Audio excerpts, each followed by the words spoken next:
December மாதம் 29ஆம் தேதிக்குரிய பரலோக மன்னா. பிரசங்கி 11ஆம் அதிகாரம் 6ஆம் வசனம். காலையிலே உன் விதையை விதை, மாலையிலே உன் கையை நெகிழ விடாதே. அதுவோ இதுவோ எது வாய்க்குமோ என்றும் இரண்டும் சரியாய் பயன்படுமோ என்றும் நீ அறியாயே. வசனத்திற்குரிய விளக்கம்.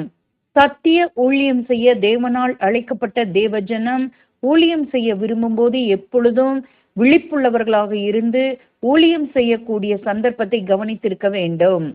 இவர்கள் தேவனால் வழி நடத்தப்பட்டு உபயோகப்படுத்தப்பட தங்களை ஒப்பு கொடுக்க வேண்டும். தேவ பக்திக்குரிய அறிகுறிகள் காணப்படும் இடங்களில் கவனமாயிருந்து சற்றும் தயங்காமல் நாம் பெற்ற சத்திய தூதை அவர்களுக்கும் கொடுத்து உதவி அவர்களும் ஆசீர்வாதம் பெறும்படி செய்ய வேண்டும்.